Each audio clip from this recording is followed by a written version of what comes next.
Welcome to Let's Face the Facts. I'm David Almeida, and I'm your host for this rewatch podcast for the classic sitcom The Facts of Life. I'm an actor in Orlando, Florida, and every week I bring you some of the greatest talent in the Central Florida arts community. Join us as we synopsize, analyze, criticize, and ultimately idolize the show, episode by episode. Hey guys, welcome back. It's another week, another Wednesday, another show. Thank you for downloading and pressing play. This week, it is my second birthday Clip-A-Palooza. That's a term that Steve Miller, my best friend, coined, and I love it. What a perfect word for the silliness that is this show.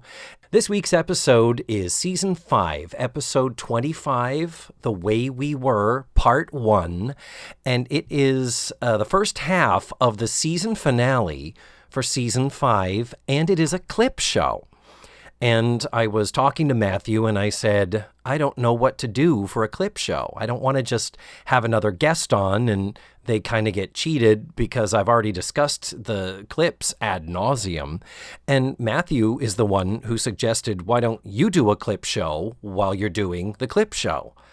And I was like, you mean include bits and pieces from past episodes of my show that pertain to the... Wow, that's an awful lot of work. But then I realized that this is my second birthday. These episodes are falling right before and right after Halloween 2020, and that means this podcast is 2 years old. So even though I'm right on the heels of my 100th episode celebration, I was like, nope, this is all I need for an excuse to go to the effort and listen to all the old shows. I joke about being a narcissist and about listening to my own show a lot. Well, I think I'm at the saturation point right now. I think I need to not listen to me. And Matthew even offered to help, and I did delegate a few of these to him to find me clips because I was like, I just can't. I open my mouth to talk, and my brain is going, So anyway, so no guest this week other than a whole bunch of guests who have been here before. Each half of this episode has about 25 clips. That's an awful lot. I'm not going to be doing that many. Thankfully, there are duplicates, and some of them are from Season 5, and I'm not pulling you clips from Season 5 when we're in Season 5. You just heard them. You can go back and listen to them yourself. But it's really been fun to go back and revisit so many of these shows and relive the good times I've had with all my guests, who are mostly my friends anyway. So let's get started and begin the episode. Now, normally I'd ask my guest to do the 2-sentence TV guide synopsis before we do the microscopic dissection. And I think the 2-sentence synopsis for Part 1 is... the girls are preparing to leave Edna's Edibles and Peekskill for the summer vacation, and in the process, they have fights, and Joe's future with the group is left in question. Dum dum dum. So yeah, it is a clip show, but there is a new plot that is used to kind of tie them together, sort of. And it's effective mostly. The episode was directed by Asad Kelada. It was written by Jerry Mayer, one of the originals. So it's kind of a lightweight plot. By my calculation, I did sort of track the length of the bits and pieces of the show. And I think Part 1, the new material is like 9 minutes and 17 seconds. And Part 2 is 6 minutes and 6 seconds. So over the course of this double episode, we have only 15 minutes and 13 seconds of new material. So it's not even enough for a rerun length episode. Nonetheless, it is fun. It has a few good lines in it, and we can get started, I guess. It's weird not having another person to be bouncing this off of. So we begin the episode and actually spend the entire episode in the bedroom. And the place is somewhat disheveled. It's kind of sort of being packed up. There are boxes. Tootie is putting some stuff into a packing box. And once again, Joe is working on some sort of a fucking engine part up in the girls' bedroom. Turns out it's a carburetor. She's got it on a TV tray next to her bed. And the first joke is, as Joe reaches for a tool, she reaches behind her on the bed, and what does she pick up? A kitten! Oh! Well, Joe is not amused. Joe is very much in the zone of working on this carburetor. And we learned that the cat is Tootie's cat, and his name is Jeffy. And she's named it Jeffy after her boyfriend Jeff, from whom she received this kitten as a gift. So no sooner do we learn this than Mrs. Garrett comes running in. She has Natalie with her. She has some empty boxes, and Mrs. Garrett is screaming in hysterics. "The painters are due any minute. Strip the beds, empty the closets, get things off the walls." And I can't go on. I have to stop and say, why? Am I crazy? Everywhere I look in that bedroom, it is either wood or wallpaper. The only thing that looks like it might have paint on it is the slope of the roof where you see the beams. Between the beams, I think that is a solid color where they might paint. But Mrs. Garrett is acting like this entire room has to be stripped and packed up. And at the same time, I'm like, okay, we are not even 6 months into the Edna's Edibles year, the era, this season. And it's like, why are you packing up and painting this bedroom when clearly you would have had to have painted it when you renovated the entire fucking house in order to open up the business and make it habitable? So this is a really, really lame premise as far as this is the reason why there's all this packing up going on. Now, in addition to this, there is also this thing of it is summer vacation. So the girls are getting ready to leave because school is over. And did I mention this is in May? This broadcast May 9th of 1984 originally ran as a 1-hour episode, but in the reruns it's split up into 2 episodes. So this is May. We're at the end of the school year. So the girls are going away, and this begs the other question that I so frequently have to deal with is, who is minding the store? Mrs. Garrett has been running a business for half a year now with a staff of 4 people. And now she's just going to do it all on her own? Like the Christmas week when it's like, oh, hey, it's Christmas vacation. Bye. Peace out, bitch. I don't understand the business model. And this is where I really wish we had, you know who I'm going to mention, you know what I'm going to say, Mr. Lazzaroni. Why couldn't we have brought him back? God, he was, I think, my favorite thing this season. And it makes me sad we didn't get more of him. But no sooner does Mrs. Garrett freak out about how over the lack of progress the girls have been making, and she sees Jeffy, the cat, and she quickly goes into this comedic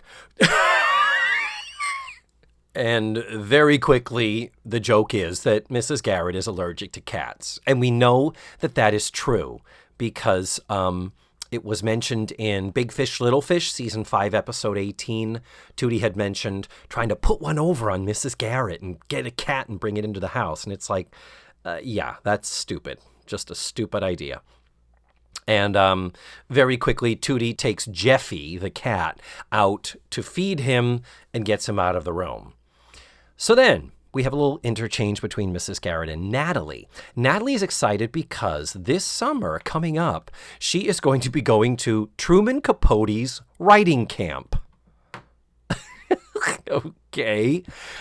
She jokes about, with Mrs. Garrett about how it's, an academic camp. But Mrs. Garrett does sort of joke about, yeah, they've got a lake. They've got swimming and canoeing. It's like, come on, it's going to be a little bit of a typical summer camp vacation anyway. But Natalie tries to pass it off that it's, very prestigious. I mean, Truman Capote, was and is one of the big titans of American writers.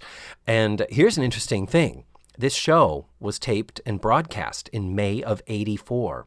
Truman Capote died in August of 84. So to go to the Truman Capote writing camp in the summer of 84, that could have been very, very eventful, because if he was there, they could have been around when he died. There's a story you can tell your grandkids. Yeah.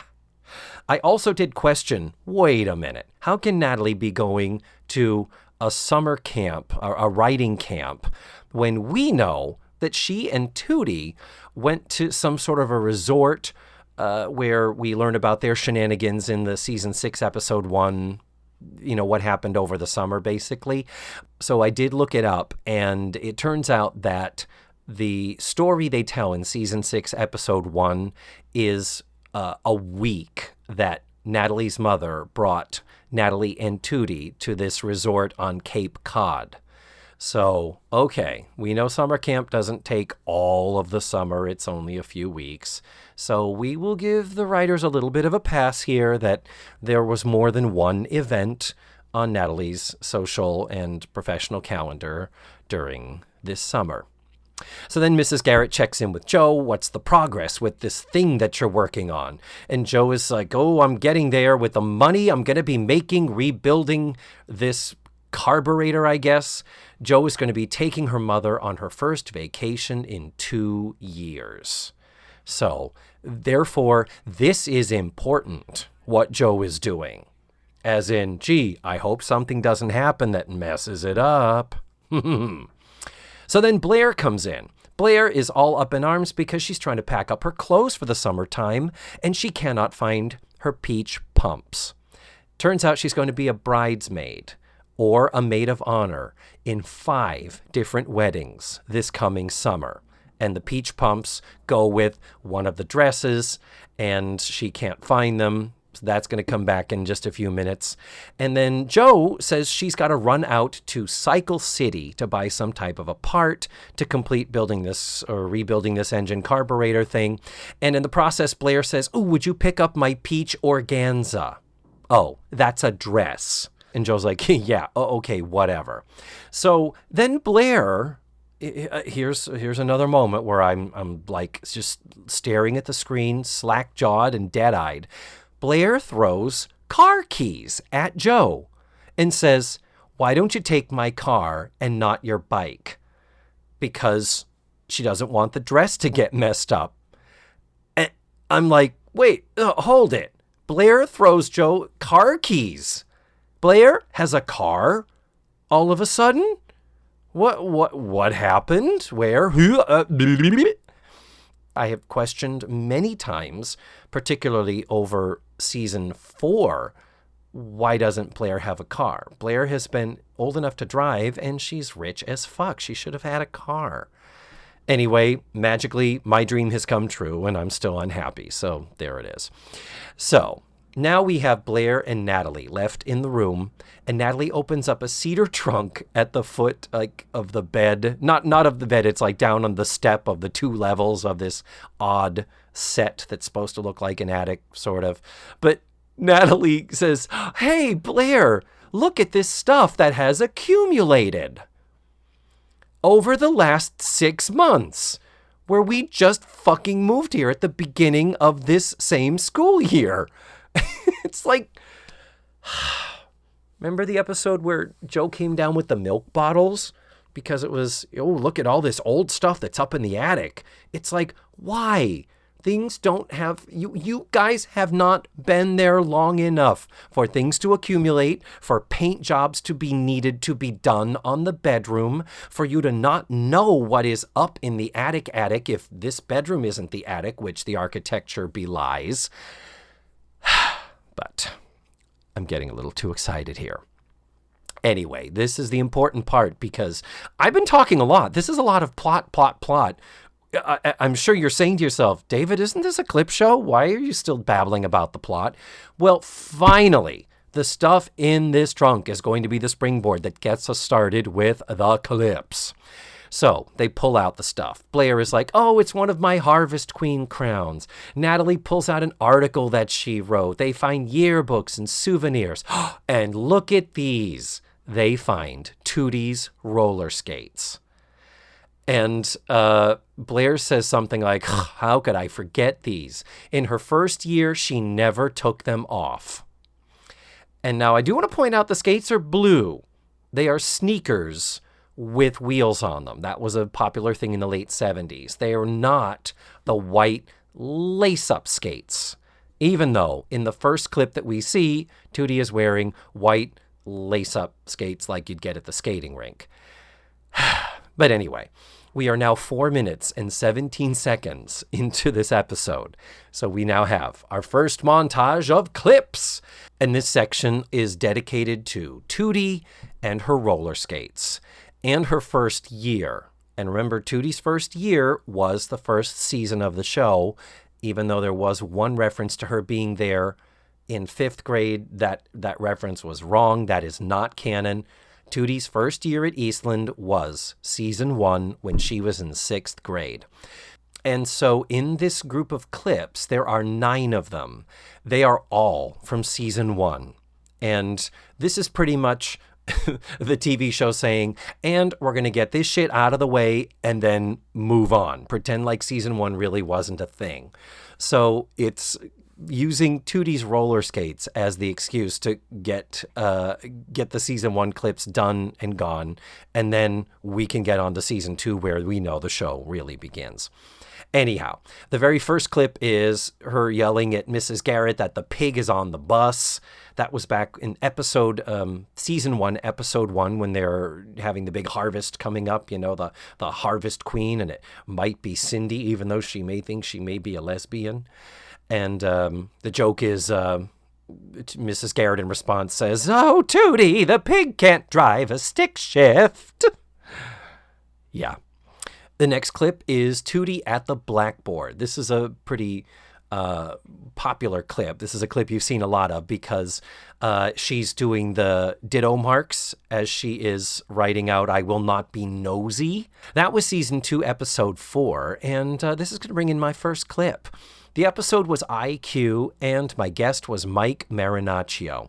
And as I thought about when he was on the show, I was immediately reminded with how the evening got started. So this is before we really even got into the show. This is how Mike and I started things out. So here I am with Mike Marinaccio. Hi. Hi. How are you? Very good. I'm so thrilled you took the time to be here and do this. It's my pleasure. Yeah. I'm excited. I wanted to preface this by saying when I threw in the DVD, you were like, so what are we watching? You just thought you were coming on a podcast. You had no idea there was this structure. It pays to be able to be quick on your feet and jump into whatever situation. Yes. I ain't scared. I ain't scared of no facts of life. Yeah, he ain't scared of facts of life. He doesn't have to watch seasons 7 through 9. I know that's coming, and that's going to be a slog.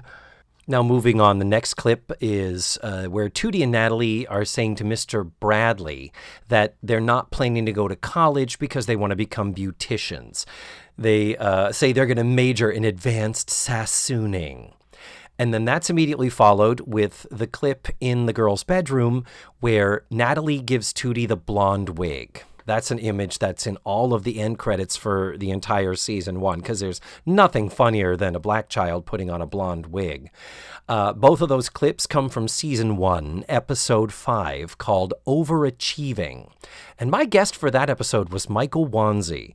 And similar to the Mike Marinaccio episode, before we even got started, I had him calling me out for my in process home studio, my evolving home studio. And this is how things started with Mr. Wanzi. So hi, Michael Wanzi. Well, hello, David. Thank you for coming to my beautiful home. It is lovely recording here in your bedroom. The studio. Shh. The studio. We're in the studio. It has a bed in it. That makes it worse. You record your way, I'll record mine. We are in the age of the Me Too movement. I don't Yes. think you should have a bed in your studio. Okay. Inappropriate is in the eye of the president. So the deal is... And the funny thing is, the recording studio has moved from my bedroom to my office to my dining room. And now, thanks to the pandemic and everything being by Zoom and people moving into my house, I have my studio back in my bedroom. And if there's ever a day I can have a human being in the same room with me recording again, I don't know quite how I'm going to do it. We'll figure it out as we go along. It is very weird, by the way, to hear these clips and be like, oh, that's right, we were in the same room. We used to do that. That's so weird, remembering the before times. But continuing with these clips, next we have the clip from Season 1, Episode 6, Emily Dickinson. This is the one where Tootie knows that Blair is going to be copying a poem by Emily Dickinson, and so she is negotiating what Blair can do for her in return. So Blair offers to make her bed, to clean her room, to press her uniform. And here's the thing. At one point, Tootie says, I don't know, because I'm under so much pressure. Little precursor to there's going to be trouble. But my guest for this episode was Brett Walden. And you may or may not remember, Brett had a fascinating story to tell after we watched this episode where Blair submitted an Emily Dickinson poem to a poetry contest and came in third. Very unexpectedly, Brett had this to share with me. So I went down to the office of the Daily Nebraskan and I said, I want to be your illustrator. These aren't good. And they said, well, our editorial cartoonist is actually graduating after this year and we're going to need a new one. Oh. Would you like to apply for that? And so I was like, okay. So they said, draw us a couple of batches of ideas that you might have now and we'll whatever. So I drew up some cartoons, never having done it before, no experience with it, never really paying attention to the news like that. But I drew up like 8 or something, turned them in. Immediately they were like, yep, you're our new editorial cartoonist starting next year. So all of a sudden it's like I had to start paying attention to what was going on in the news and stuff. And there was a time where I would look at other editorial cartoons to see what they were writing about. Yeah. And there was a day that I was on a deadline and I had nothing else to say and I didn't know what to write about. And so I took an idea from from another editorial cartoonist. You borrowed it? I borrowed an idea. Illegally, yes. And turned it in and thought nothing of it until my editor came back to me a few months later and said, hey, you remember that cartoon? We submitted it to the collegiate editorial cartoonist society, and you won second place for best cartoonist in the country. Oh shit! And I had a Blair moment where I was like, "Oh no! Why was it that one?" Wow. So as far-fetched as it seems, I went through this exact same process that Blair did. Unbelievable. And we did not plan this. This is just a random scheduling wise. You were just the next one I signed up with a time slot, and this is how it landed. That is amazing. This is the first time I've ever talked about it. Wow. So I am so honored. Wow. Blair won third place. I won second place. You won second, though, so Brett's better than Blair. Don't ever forget that. So weird that of all episodes, he would get that one. That still blows my mind. Now we've got a clip from Season 1, Episode 13, which was the dope episode. And it's the one where they're talking about the group. Remember the girls who were smoking the dope were in this group, and we had Tumpy and Emily and all that.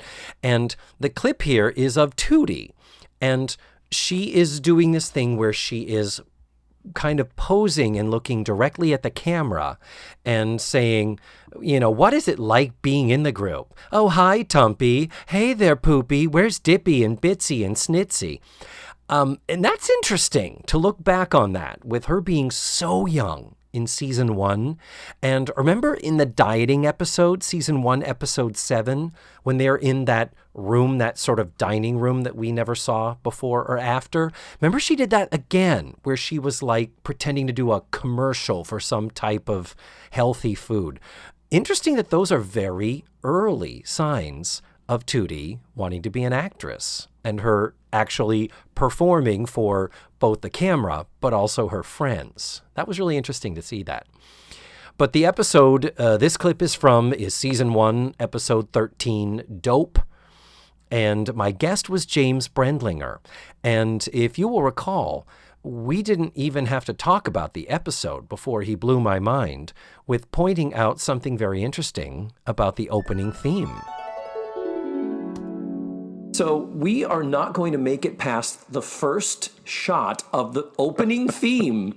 13 episodes in, as it starts, James says to me, look at that. Do you notice how the lawn isn't taken care of? How the lawn looks terrible? And I'm like, wait, what? So wherever they shot the front of the Eastland School, which is a real location. Yes. It must have been summer break or something, but the shrubs are overgrown. There are weeds growing up through the concrete steps where the girls are running down the steps, and the lawn is, knee high in places. My best guess is it must have been summer break, and they just weren't, the groundskeepers weren't working as hard when they came in and just did some of their establishing shots. But that shot stays into the next season. Into the next 3 seasons. So I would think if I knew a film crew was coming, I might just run the lawnmower over the lawn in front of the building they're going to shoot at. But yeah, that blew not. my mind, and it's so funny. This is the joy of this podcast, is bringing in all these other eyes and perspectives who look at stuff, and it's like, oh, I never even thought of that. And the other thing about you pointed out a second thing in the opening theme that I've never noticed in the final shot of the opening theme, where the girls are rolling around on each other. There is a man standing in the upper right-hand corner of the screen. He's wearing red, and he is clearly just staring at the girls as they roll on the ground. With his arms crossed. He's just watching. Arms crossed. And that might be the Zodiac Killer. And you probably think I'm joking, but before he was up in Northern California, he was roaming around some college campus in Southern California. God. They found some of his symbols scratched on a desk, so I'm pretty sure it's the Zodiac. Wow. I would love to find out from someone on the crew, who was that guy in your shot, and why was that not edited out? Because honestly, they could have just zoomed in closer on the girls and not had him. But every episode, he is standing in the background staring at him. It's strange. Yeah, we look, but we do not see. How often has that happened to me in the course of my theoretical, microscopic dissection of this entire series? And then I discover I miss huge, big, major things, obvious things, but oh well, I guess this is a journey for me as well as everyone else. Now, the next clip is weird because I always go off and obsess about the syndication versions of the episodes and what they cut out. Well, the next clip is in the syndicated version, but it is not in the full-length DVD version. I've never encountered this before. It's a different clip from same episode, the Dope episode, season 1, episode 13. And it's the end of the first act where Tootie and Natalie have bought the bongs and Mrs. Garrett is holding them and she is shocked and upset that they sold them to children. And finally, the clip ends with Mrs. Garrett saying, people use this to smoke marijuana. And then Tootie says, there's going to be trouble. And then Natalie echoes, make it a double. So put a pin in that, please. That clip that was not in the full-length version, yet was for some reason added to the syndication version. The next clip we get is them all running in from jogging. This was season 1, episode 11, Running, when Mr. Bradley pitted Sue Ann against Cindy and ruined their friendship and was a complete asshole. This is the one where Tootie and Natalie come in from jogging, and we only see them pretty much above the waist. There is a full-length shot, but it is not there very long. And the joke is Natalie is out of breath. Well, of course, she's the young fat girl. And she's saying, oh, I'm too young to die. I'm too young to die. And Tootie says, while Tootie is still moving her legs up and down, like Tootie is still working to get those steps in, she says, did you hit the wall of pain? And Natalie says, more like the wailing wall. Wailing as in crying, or whaling as in removing whales from the ocean? I'm not comfortable with either of those, actually. But the thing to point out is this is still in the cluster of clips about Tootie and her roller skates. And Tootie is jogging next to Natalie and holding her up with the damn skates on. It is ridiculous. And speaking of ridiculous, my guest that week was Kevin Kriegel, and we had some interesting things to talk about since Mr. Parker was so obsessed with this trophy that they had to win for running and for how often he was polishing his trophy. Then I'll let you finish. Tell us how the episode ends. I talk way too much. We should put Mr. Bradley in it. And he's like, no, it should be you. And then they take a picture. Mrs. Garrett gets in the middle. And just as they're about to take the picture, Blair comes down, black eye glowing in the night. Oh, no pictures, please. Oh, Blair. And then I shoved a pencil in my eye. But, yeah, it's that cheesy thing of, you know, I'm going to call this picture 2 champions. And Mr. Bradley says, why don't you call it 3 champions? And they're like, okay, get in it, Mr. Bradley. He's like, no, I mean you, Edna. And then they kissed. And then no kissing. Yes. And Alex did ask in his episode, he was like, so was she like flirting with him when she's all batting her eyes? Like, did they ever get it on? I was like, well, let me think about that. Mrs. Garrett and Mr. Bradley? Let me think about that. No. Oh. Yeah. Oh. So there was no episode of her polishing his trophy? No trophy polishing. No, stop. Mr. Bradley polishing Mrs. Garrett's trophy. Mr. Parker wanting to eat her strudel. Let's just keep moving on here. In fact, the next clip is Tootie and Blair in the bedroom when the fight had broken out and Blair got the accidental black eye.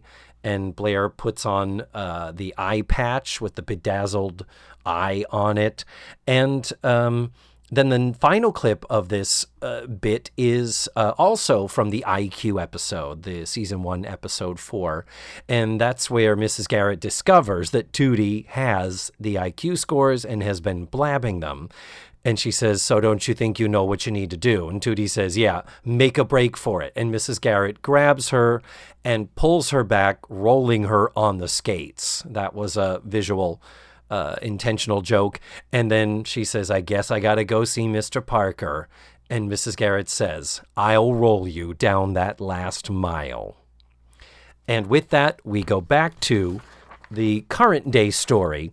And by the way, when we go to the clips, it dissolves to a pink screen and then to the clip. We have this sort of pink in between. We don't get the ripply Wayne's World thing. It's just this pinkness. So then Tootie comes back into the room with the cat, with Jeffy, and she's like, what are you laughing about, Natalie and Blair?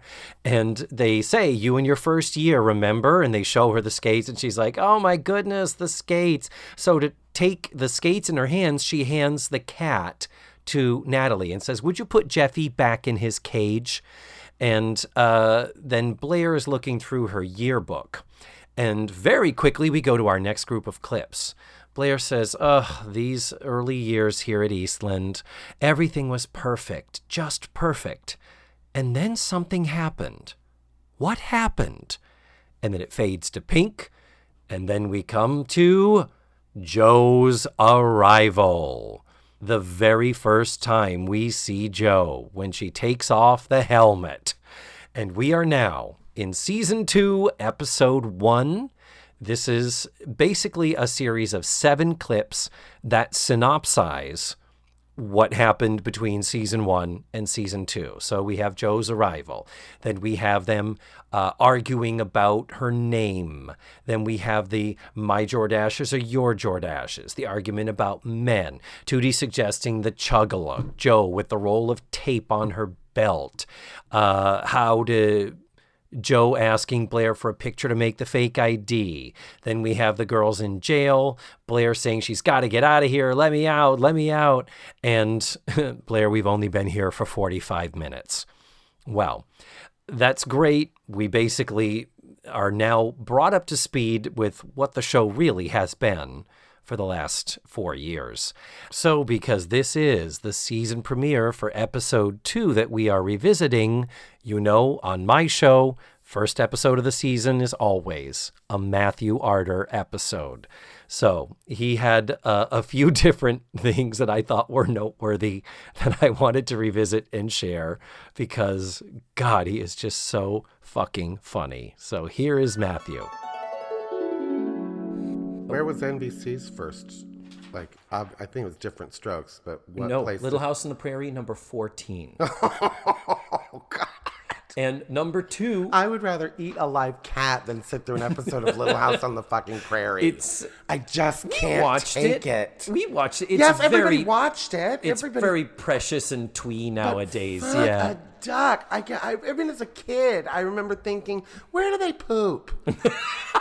I remember thinking, how awful life had to have been back then. I'm like, I remember they're taking their lunch to fucking school in a bucket, for Christ's sake. They did. Come on. And Michael Landon reeked. It was like they didn't have deodorant. Yeah. No. He worked out in the fields and of course. And that old bitch. That Mrs. Olsen, Harriet Olsen. Just come on, you're a cartoon. Oh, for heaven's sake. The mugging. It was her catchphrase, for heaven's sake. Any woman was that much of a mugger back in Walnut Grove. Yeah. Anyway, sorry. Yeah. We watched it. I agree with you. In hindsight, it's pretty unwatchable. It really is. Okay. And how did they age? It was it was only on for 5 years, but what's her pussy became a fucking 40-year-old. Remember? Towards the end, after Mary went blind, I gave up. I was like, come on. Oh, you didn't stick around for when Mary's blind husband got struck by lightning and it blew his eyes back in? Oh, for fuck's sake, Michael Landon. When they adopted a bunch of new kids because the other ones... Willie. Who was Willie? I remember when Willie came along. Albert was the new one. Albert. Nellie and Willie Olsen were there. But then when they grew up, they added Nancy Olsen. And they adopted a girl. Wally had a kid or whatever. Anyway. Yeah. But it did end up, with The Little House, A New Beginning. That was their aftermath. And Melissa Gilbert was 16 playing 18-year-old grown-up married with children, Laura Ingalls Wilder. She married Wally or something like that, didn't she? Almanzo. Manly. Manly. And he was, too. He was hot. Then Arnold and Tootie come in. Yeah. And Arnold is, God, he's so funny. And the material, Megan and I talked about how horrible the sexualizing of these teenage girls is. Mm-hmm. Well, let's talk about the sexualization of an 11-year-old boy. Yeah, who looks 6. Who looks like a toddler. And he comes in with Tootie, who now towers over him by several feet. And he walks in with Tootie and he's like, hey, to Blair and Joe, he's like, this room is taken. Meaning, it's so he was thinking that he was going to get Tootie in Mrs. Garrett's bedroom. Legs up in Mrs. Garrett's bed. What? It's what? Are you, it's and he says something because we're going to get it on. Doesn't he say get it on? He's about to bend Kim Fields over, pull up a chair, stand on it so he can ram her from the back. But I think he does say something like get it on. It's not even like we talked about earlier. What was Natalie going to do with Steve, the delivery boy, up in her room? I was like, she probably wanted to listen to records and maybe hold hands, maybe steal a smooch. Yeah. He says get it on. He's like, I need this room to fuck this chick. Yeah. And sure, totally appropriate, 1980. Old-fashioned bar decoration. The set decorator, again, I got to give him a hand. because there's a bowl of pretzels. Yeah. Remember those days? The bowl of pretzel. And you'd go Is to the a bar and bartender- there'd be a bowl, like a cereal bowl full of peanuts. It's the wooden lattice work bowl that the salads were also served in. That everybody put their hands in. Ew. Oh, can you imagine how many people have touched this pretzel? Yeah, and there's no bottle of Purell next to it. But they all lived, didn't they? Yeah, I Not know. interesting. They had better immune systems than we fucking do. You never hear about anybody being Now- like, well, he got hepatitis. How? Yeah. Well, there was this bar called the Chug-a-Lot, and they had pretzels in a bowl. Nowadays, I get a flu shot every year, and I still catch the fucking get the flu. fucking It's flu. just not that bad. Yeah. It's like, oh, so... But if somebody double dips in a fucking jar of salsa at work, you're like, what the fuck Exactly. How is dare wrong with you? So I just love it's really like a step back in time to see like the decorations. There's a jukebox, for Christ's sake. And there's a bar with ashtrays and stuff. And just Yeah, and there were 2 ashtrays. You're Yeah. right. There were 2 empty ashtrays. Not a right cigarette next butt- to the Yeah. how many drunk people accidentally ashed into those pretzels. I can tell you from experience, more than one. Oh, Matthew. God, just kills me. So we come back from this recap of season 2, episode 1. And we have Blair and Tootie and Natalie together looking at the yearbook. And Natalie says, oh, Blair, I think you might want to look under Joe's bed. And Blair's like, why? And she says, there's something peach under there. So Blair realizes, those are the peach pumps I've been looking for. So Blair crouches down under the bed, and in the process of retrieving these shoes, she knocks over the TV tray with the engine and the carburetor and all the various parts of this project Joe has been working on.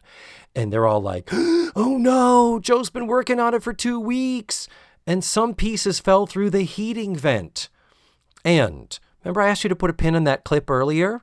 At this point, Tootie says, for the first time, I think all season, there's gonna be trouble. It's like, what? Okay. Well, that means that the clip that was added for syndication makes sense because it was a callback. That's kind of cool. We see Tootie say that when she's in season 1, and now we see her saying it at the end of season 5. That's just odd to me. Very odd to see something in syndication actually superior to the original. But it is on this note that we go to commercial. And then we come back from commercial. No, don't worry, I'm not going to do an interview with myself and talk about how I got to be an actor. That's another day, another time. We come back from commercial with Blair sitting at the table trying to put the engine pieces back together, trying to say, well, she's not going to notice. She'll be fine. There's nothing to worry about. And then Natalie says, unless Joe acts like she usually does, I smell a group of clips with a lead-in like that. So what we get is these clips that all are examples of Joe being the tough chick. So the first one is Tootie noticing Joe's engagement ring in the teenage marriage episode. That was season 2, episode 7. Then we have another weird thing with a clip that is in the syndication cut, but is not in the DVD broadcast cut. So it's very weird, but it's that short bit where Joe had visited her dad in prison and he was coming to visit her. And the episode was The Secret. And you remember, my guest was Heather Delmont. And, I want you to hear a little bit more from Heather Delmont right now. She says, kind of, looking off to the side like, oh, so that's where she gets it from. What do you mean that's where she gets it from? And she proceeds to say, every time Joe is faced with anything difficult, she runs away. She leaves the room and she runs off. Now I know where she gets it from. Mm-hmm. And she has some beautiful advice. And she says, your daughter is hurting. This is not the time to run away. And he's like, well, she doesn't want me here. And she says, the beautiful, did you write down the beautiful line? I did. Did you write it down? I did too, but I want to let you say it. Don't you think it's time that one of you stopped running? Is that your Mrs. Gary impression? It was horrible. Don't you think it's time that one of you stopped running? That's so awful. I wish I had time to practice. It was that. so much It better never the would second get better. time. Was it? It was so much better. Thank you. I'm going to quit while I'm ahead. Yeah. Oh, she is so crazy. The next clip is from season 3, episode 19, New York, New York. My guest was Logan Benedict, and some fun stuff to revisit here. So we're ready to jump in and start synopsizing this biatch? Let's do it. Synopsize a word? Absolutely. It's the verb form of a synopsis, to synopsize. So am I not non-synopsized? But I don't know. I was play on words with circumcised, but it's enough. Oh, wow. Are you synopsized or not? Well, Since you brought it up. I am Jewish. Actually, no, I'm not. But I am synopsized. You are synopsized. That's enough okay. about me and my penis. Like many of us Gentiles are, just because it was all the rage in the 80s, in the 70s, and the 60s. In my like case, a good old synopsized penis. It's like all cleaned up, like a nice haircut. Scott Thompson did a funny monologue about it on The Kids in the Hall. Oh, I remember that was a good one too. Yeah, because it was just Mom, Dad, Doctor, I want my foreskin back. It was taken from me without my permission. They say you lose up to 80% of the sensitivity in the head of the penis. The mind boggles. You know, sorry to take a tangent on foreskins. So a long time ago, I was doing a show, and one of the guys in the cast, we were getting into an argument about foreskins. Okay, about denying their existence. And I'm synopsized, and he's not. Okay, yeah. And he was like, well, I think that's fundamentally wrong, and I don't think you should be allowed to make that decision for children. Oh, okay, gotcha. And so, long story short, we agreed and disagreed, and now he writes. He's like a head psychologist for Yale University, and he writes all of these articles about how wrong it is to cut or not to cut and to make that decision. Mutilate. To mutilate a mutilate penis. a baby without, yeah. And I always want to think that it's my fault. You got it. that he's devoted his whole life to preventing penis mutilation. Wow. So Logan Benedict, his penis inspires careers. Yeah. His penis inspired a movement. Yeah, wouldn't be the first time. It's hi-oh. But and the thing is, if I lost 80% of the feeling, yeah, God knows what would happen to me if I still had that 80%. Exactly, we wouldn't be here. I'd still be at home right now. We'd be at home. But you have to do that into the mic. Good. And well, I did. I know, but really get up in there, yeah, because that was. Get up and do that, as in you want me to stand up and. No, because I when I play this back, it'll. There you go. Thank you. You're welcome, America. Yeah, that'll be my new ringtone.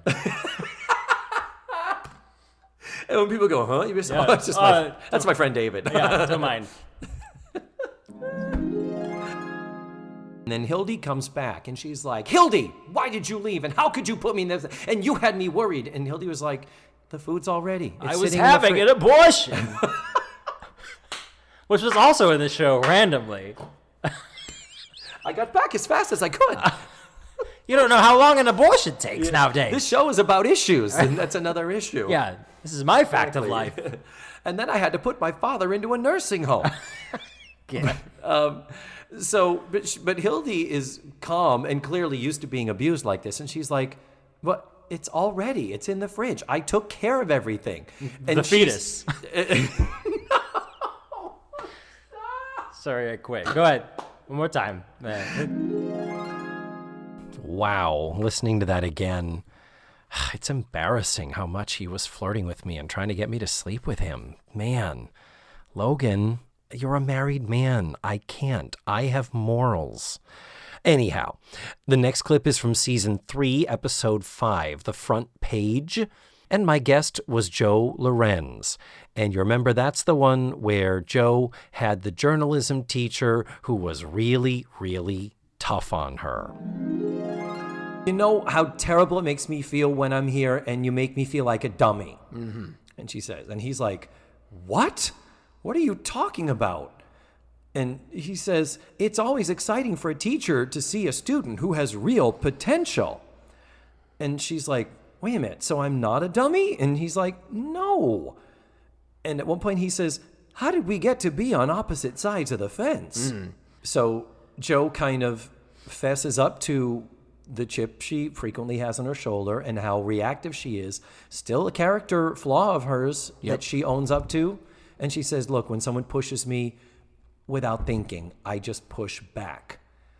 And I'm going to pause here before we continue.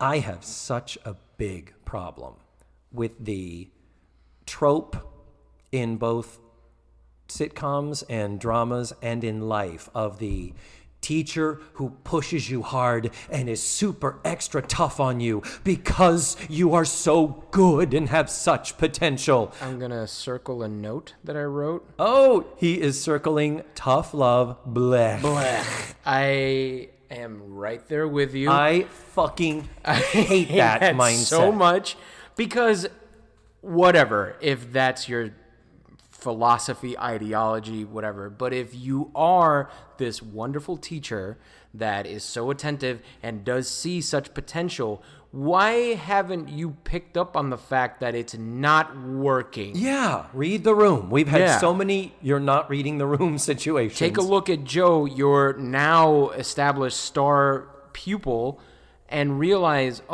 but she hates me right now, which means she's not really going to be listening to me as well as I would like her to, because I'm honestly trying to teach her something. I fucking hate the tough love teacher thing. Yeah, people who think they can justify being bullies. Fuck them.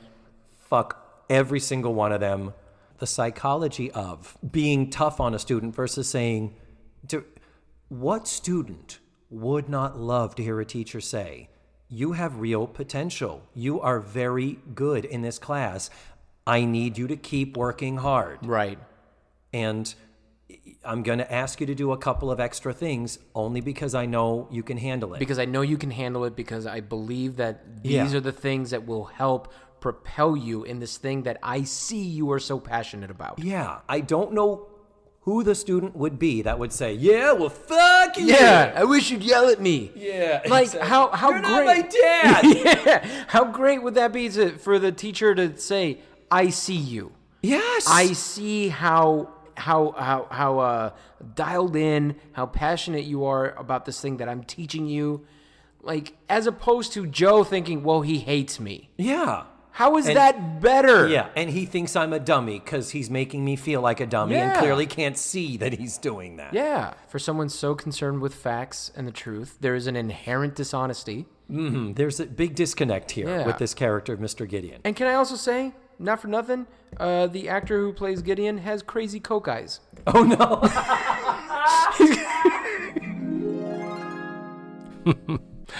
The next clip is Blair and Joe fighting over Joe getting the invite to the cotillion by the boy that Blair thought was going to be asking her to the cotillion. That was season 2, episode 3, Double Standard. And my guest for that was Miss Jody Chase. So Joe comes back from the arcade, and they're like, oh, we do have some fun with Mrs. Garrett and the words and Tootie and Natalie, etc. Yeah. Then Joe comes back from the arcade, and they're like, oh, did you have a good time? That's great and everything. And she says, and Blair, your friend was there. He wouldn't leave me alone. Yeah. What are you talking about? He was stuck to me like flies on a no-pest strip. No pest strip. That immediately, for me, David, brought back the basement of my house with a fly strip. There was so much nostalgia in just this one episode that it made me giddy. Because you grew up in a shithole. I really Oh, no. Is that no? Oh, I'm sorry. I misread that. Sorry. I said the basement. The basement, yeah.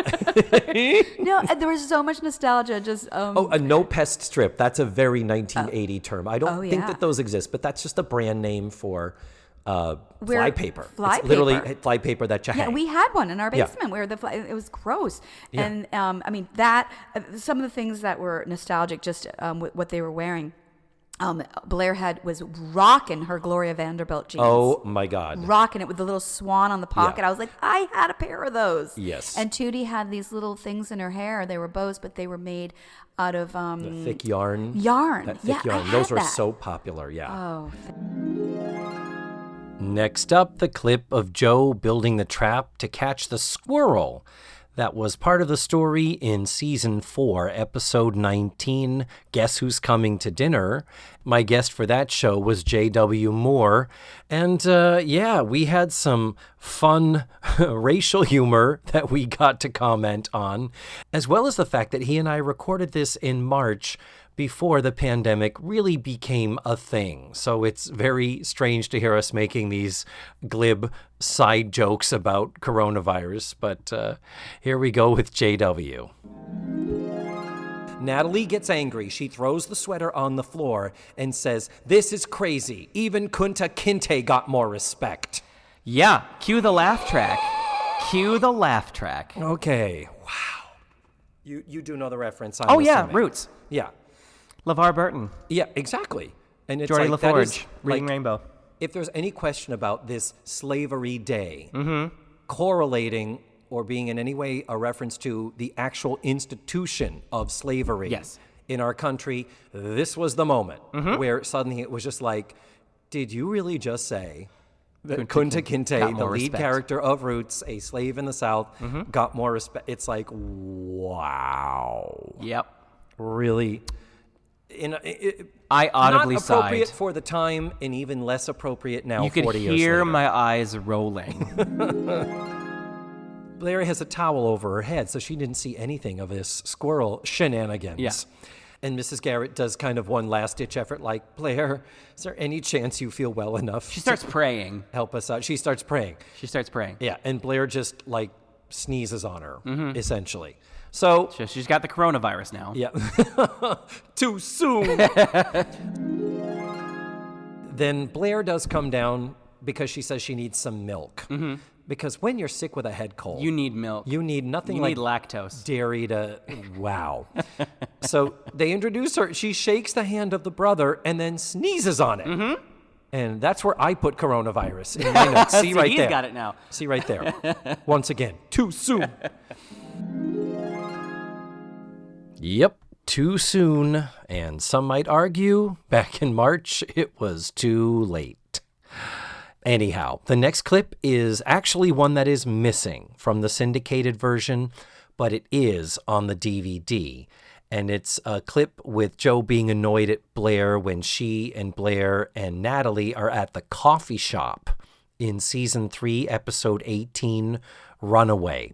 That's the one where Tootie then goes into the city to follow after them to prove how grown up she is, and basically almost gets roped into either sex trafficking or, at the very least, non-consensual sex work. Anyhow, by the time the episode builds up to the point where Tootie figures out what's going on, this is what my guest, Jamie Lynn Marcus, and I had to say about it. Am I right that Christy just walks up to her out of the blue and says, "Does my hair look all right?" Yeah, she kind of came out of the bathroom. It's Does like- my hair look okay? It's like, it looks exactly the same as it did before. Yes. And If it you was, didn't change it at all, if that's what you mean. what a weird conversation starter. Why are you asking? Does And my then- hair look good enough for the trick I'm about to go on? But I think they were trying to reverse engineer, because then now Tootie is like, "You can drop the act. I know you're not an actress, and I know you work for Mike." You're a liar. Yeah, you're not an actress. Yeah, and your hair doesn't look all right. Yeah. And I'm not sure you even care what your hair Fine. looks like. Child. Because you're a lying liar, Your hair's nice, but you're a... poopy face. Yes. How dare you lie to me this whole time? Yeah. And then the best line, we both laughed so hard, where Christy was like, what are you talking about? Mike's just my friend. And Tootie says, I'm not that dumb. Yes, you are. Yes, you are. In fact, about 2 minutes ago, you just realized how dumb you were. You are so beyond that dumb. The way Bernice just flat out said, "Don't be so dumb." Yeah, because stupid idiot. You are in fact dumb. Yeah, you are Dummy McDummerton. How couldn't you have seen all of this going on around you? And the final clip for this part 1 of this episode is from season 3, episode 4, A Friend Indeed. That's the one where Blair's mother has breast cancer. But the clip they show, because we're still talking about Joe here, is the clip where Joe has come into the kitchen basically to build a bomb to blow up the motorcycle dealership that wouldn't hire her. So my guest for that episode was Logan Donahue, and Logan and I went off on a weird tangent at the beginning. Remember 2 weeks ago, Arnie Ellis was asking, why do more people not worship Nell Carter as sort of a diva, the way they worship other Broadway and music personalities? And I had forgotten that Logan and I went on a fun little Nell Carter tangent at the beginning of our show. As a child of the 80s, I'm 37. So that's how I think I watched, what was the other one with Nell Carter? Give me a break. Give me a break, yeah. That's my voice is terrible. Everything comes back to hair. By the way, between Nell Carter and Charlotte Rae, everything comes back to hair today. I forgot that Charlotte Rae was in the movie Hair, and during the show you reminded me of that. It's little things that I'm obsessed with, and Nell Carter was one of the 3 black women that sang, and in all the different black women parts in Hair. How do you do? You just did it too. How do you not do Nell Carter without just putting your voice up in your nose? Ain't got no home, ain't got no shoes. Yeah. Ain't got no money. That's it. First things first. When the opening theme came along, Logan sang along with it. as Nell Carter. As Nell Carter. Nell Carter. I'm going to release, this is off my upcoming album, Nell Carter Sings All the Theme Songs of the 1980s. Oh my God. I don't know how offensive it is to have a 30-something half Latino boy singing Nell Carter's voice, but, we're running with it. So what would be the 80s theme songs that Nell Carter would sing? Obviously the Snorks and Entertainment Tonight, and... Entertainment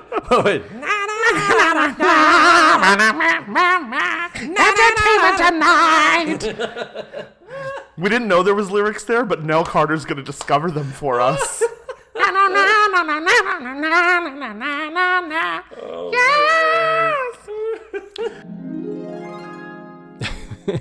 And that's it for the clips in the episode, but we still have some more of the new stuff to contend with because we have this story of Blair having fucked up Joe's engine, and we need to progress this plot line here. So Blair is still preparing for the worst as Mrs. Garrett comes in with the peach organza, the dress, and then Joe comes in behind her. Blair fumbles and stammers over trying to explain what happened, and basically Blair, in trying to apologize to Joe, says, look, here, I'll write you a check and you can buy a new one. And Joe gets mad at Blair because all you do is throw money at a problem. You think that solves everything. And in the course of Joe responding to Blair, she picks up the dress and it lands on top of the table with the engine on it. And Blair is like, what, my organza! And she picks it up, and it has a massive set stain. Like it does not look fresh. It looks like it has been soaking in for a few hours. It is so very clearly a prop dress made to look dirty. But this magical set stain that appears is, of course, Blair is like, no, what did you do? You messed up my dress. And here's a great moment. Lisa Welchel, the Texan, she says, this is her line, you dropped the dress on that Ollie engine on purpose. She says oily, not oily. Very Southern to say oily. And that one snuck by and nobody fixed that or corrected her on that. So that's just a little oop. Those occasional little peaks of Lisa Welch's Texan coming in to Blair, the sophisticated New Yorker. Mrs. Garrett says the dress can be fixed, but what's more important is your friendship, meaning don't fight. And Joe says, never mind, I'm not going to have to fake being friends next year. I'm moving out. And out the door Joe goes. And that is our cliffhanger ending for the first half of The Way We Were. Ladies and gentlemen, and my tens of listeners, I'm going to stop here because we are at the end of the episode. So next week, it's going to be part 2. It's going to be me again. It's going to be a lot more clips, a lot more fun. Thank you again so much to Matthew Arter for suggesting this and then for helping me go through all of these clips. It was a godsend to have someone else helping me do it. So I'm going to end the show like I always do, saying thank you for listening. Thank you for being a part of this little silly thing that I do and for having listened for the last 2 years. I can't wait for the next 2. And remember, the facts of life are all about you.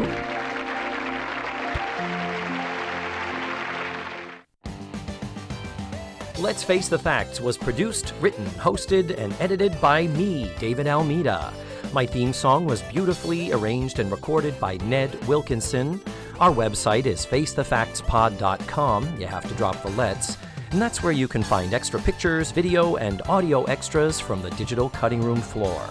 Follow the show on social media. We're everywhere under the handle Face the Facts Pod. You can become a patron of the show by going to patreon.com/FaceTheFactsPod. And don't forget, go to your favorite podcatchers and subscribe, rate, and review. Tune in again next week for another thrilling episode of Let's Face the Facts.